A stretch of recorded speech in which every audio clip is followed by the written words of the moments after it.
It is a pleasure to join you for the Victor Awards, the longest-running sports awards presentation in the history of television. Last year at the 34th Annual Victor Awards, Shaquille O'Neal accepted his Victor as Professional Basketball Player of the Year. My father once told me a long time ago, one can never achieve greatness alone. I'd like to thank my teammates, Kobe Bryant, Rick Fox, Anna Kournikova, Halle Berry. Baseball legend Yogi Berra was inducted into the Victor Hall of Fame. When you come to the fork in the road, this year, it's a completely new ball game, as the coveted Victor Awards are about to be presented once again to the players and coaches whose achievements have made them the best of the year. Tonight, live from Las Vegas, the indoor sports capital of the world, the 35th Annual Victor Awards will honor this year's greatest athletes. Who is baseball's top player? Which hockey rookie made the biggest impact? What NASCAR driver will get the checkered flag? Who is the best in pro football? The ballots have been voted on by sports writers and broadcasters from North America. Now it's time to find out who will win. Plus, the Walter Payton Sweetness Award will be presented to a baseball great who never stopped short of being sweet on the field. Also, special victors will be given to the winningest team in the history of basketball and to those great gold medal winners who made America so proud at the 2000 Olympics in Sydney. Live from the main showroom of the Las Vegas Hilton, it's time for the world's longest-running nationally televised sports awards program, Victor Awards 35. And now, from the main showroom of the Las Vegas Hilton, the stage where Elvis Presley set the records that are still standing here today. 130 corn dogs he ate right on this stage. I'm only kidding. Now, Morrow, up to Silk. 5 seconds left in the game. Do you believe in miracles? Yes! Unbelievable. As the chants of USA echoed throughout the arena, we were once again reminded that miracles do come true. Ladies and gentlemen, your Harlem Globetrotters.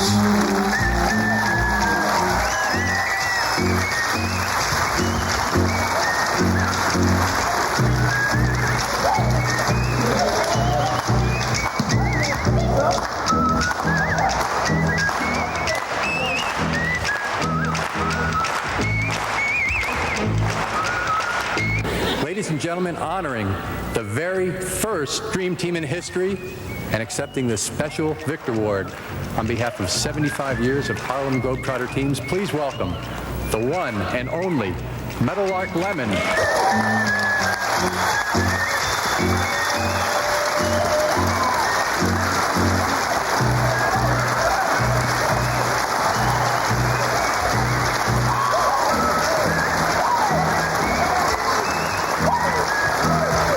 The best is yet to come.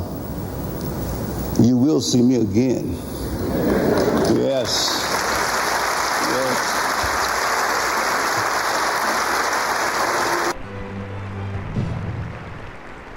While the annual Victor Awards are devoted to America's athletic heroes on the playing field, this year we can't overlook the 60th anniversary of one of America's greatest victories of all time on the field of honor. The date was June 6, 1944, supported by more than 5,000 ships at sea, by planes, gliders, parachute, and bombing support behind the lines. More than 130,000 Allied and American soldiers made history on 5 beaches along the French coastline in Normandy. It was the largest invasion in history and the beginning of the end of World War II. 60 years after that great victory, we salute those American heroes and victors, the ones who came home in triumph, as well as their brave comrades who did not. They remain the real victors of World War II. On a personal note, I spent my entire life proud of Gene Myers, my father, who was a 19-year-old Navy engineer in June of 1944.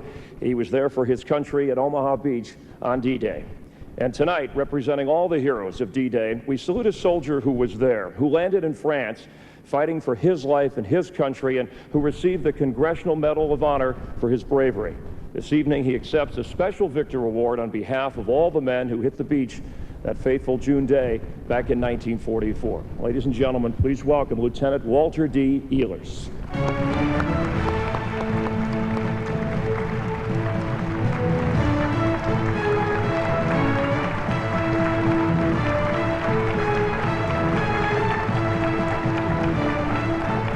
Thank you.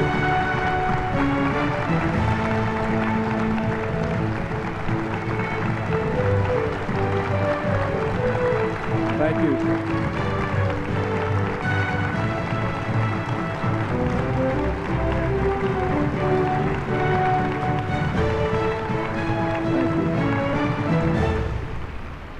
Ladies and gentlemen, God works in mysterious ways. I am here tonight, and I am representing the armed forces of the United States who bring us this victory and these types of presentations and freedom that we have in this nation to celebrate a night like this and to raise funds for charitable donations. And it's just a fantastic thing that you are doing here. It represents what our troops are fighting for, and I accept this on behalf of them, as well as I accepted this medal on behalf of all of them. And I want to thank all of them. And I especially thank my family for keeping me on the straight track throughout my life. I have a wife and 3 children and 11 grandchildren, and they are keeping me happy. And thank you all so very much. It adds to my happiness.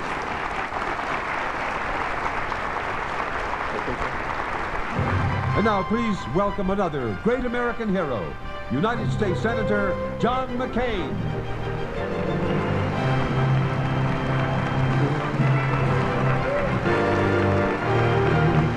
Thank you. Thank you very much. My congratulations to Lieutenant Ehlers and to all the heroes and victors of D-Day who paid an enormous price for the freedoms we enjoy today. Thousands of patriotic young Americans gave up some of the most potentially productive years of their lives to answer the threat of World War II and serve in America's armed forces. They were small-town clerks, big city executives, rural farmhands, ordinary citizens who answered the call, as they always had. Happily, most of them came home and went back to work, devoting themselves to careers that would last another 30 or 40 years or more. But some who went were not ordinary citizens. They were America's sports heroes, athletes whose entire careers are brief at best.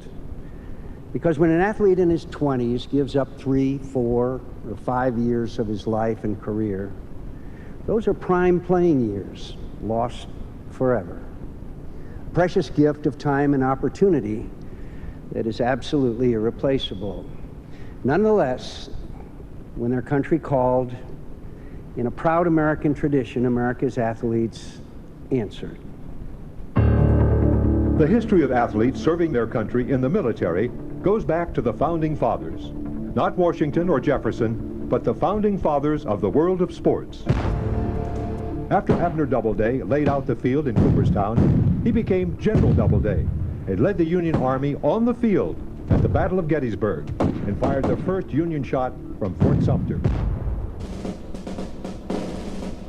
Before Dr. James Naismith put those peach boxes 10 feet in the air to shoot basketballs through, he served in the Army, in the Mexican War, and in France in World War I. After the Stanley family created the Silver Cup for hockey excellence, they served Canada's military, with one brother rising to Admiral in the Navy. And Victor Award Hall of Famer George Halas, the father of professional football, was an ensign in the Navy in World War I, and he enlisted in 1942 at the age of 47 to serve his country for 4 more years. During World War II, precious time passed away from the diamond for many of the greats of America's pastime. Hank Greenberg, now U.S. Army private number 36-114-611, goes to bat in his last big league baseball game for a year at least. For Private Greenberg, it's a drop from baseball's highest paid performer at a cool $50,000 a year to induction as the U.S. Army's lowest paid performer at $21 per month.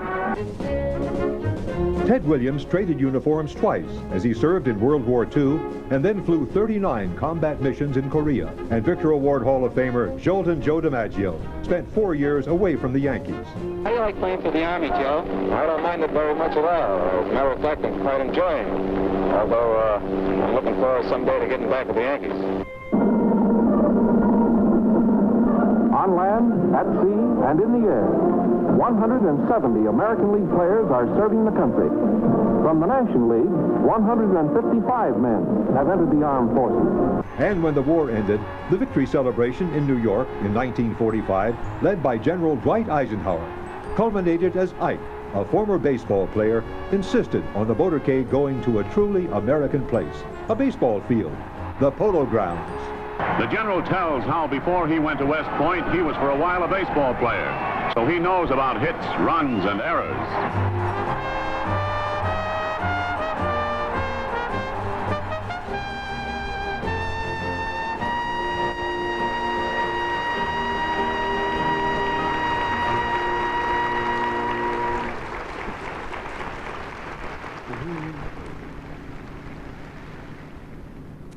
As we've just seen, for more than 150 years, America's athletes have been going off to war.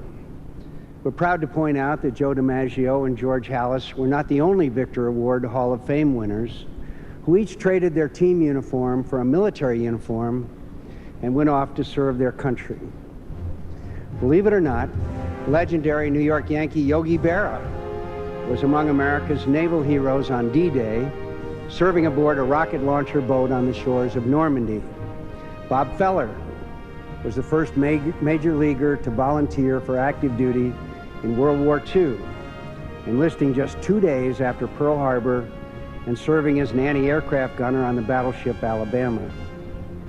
On the day he received his draft notice, heavyweight boxing champion Joe Louis successfully defended his title, donating his entire purse to the Military Relief Fund.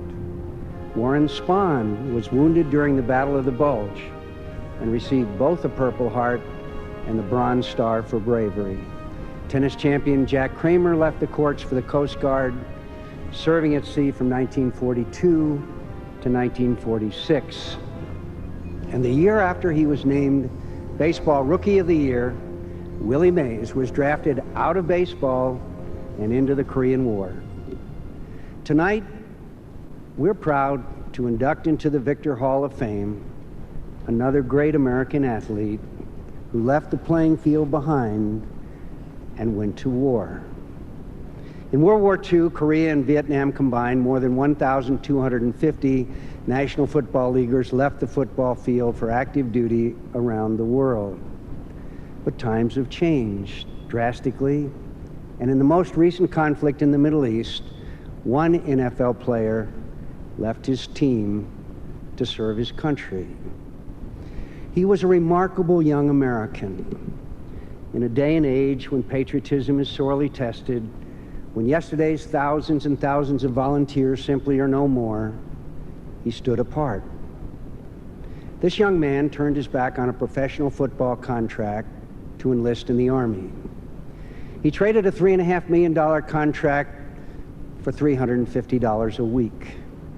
He traded in the uniform of an Arizona Cardinal for one of an Army Ranger, joining the 75th Ranger Regiment out of Fort Benning, Georgia. Deeply affected by the events of 9/11, he told friends and family he needed to pay something back for the comfortable life he'd been enjoying. His name was Pat Tillman. He went away to serve, and serve he did, proudly, far away from the crowds and the glory of America's football stadiums in the war-torn land of Afghanistan. He did it for love of country and good old-fashioned patriotism. He willingly made the sacrifice to be there, and while there, he made the ultimate sacrifice. Pat Tillman was cut down in the prime of his life at the age of 27.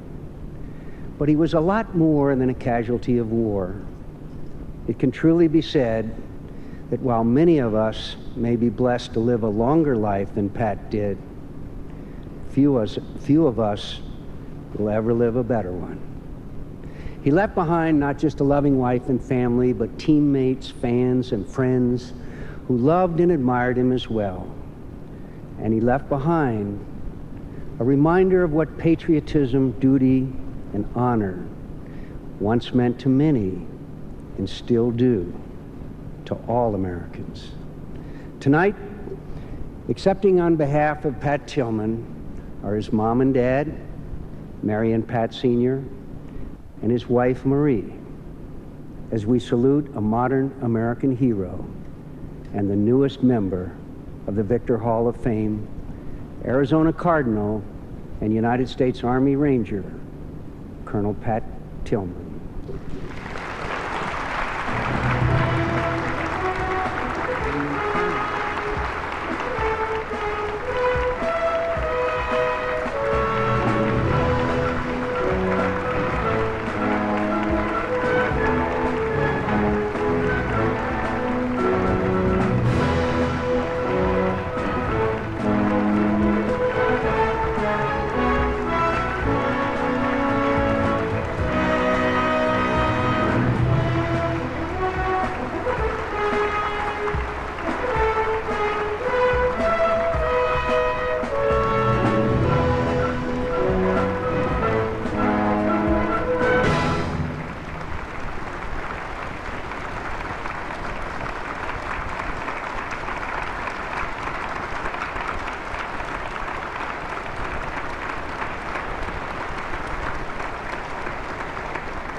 I just wanted to thank everybody involved in the Victor Awards in the City of Hope.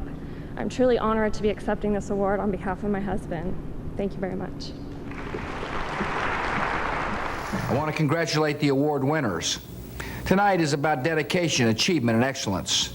Many of the men and women who are receiving these awards tonight are champions both on and off the field, and I salute you all. The Victor Awards is not only a great night, but it's being done for a good cause, and I'm proud to be a part of it.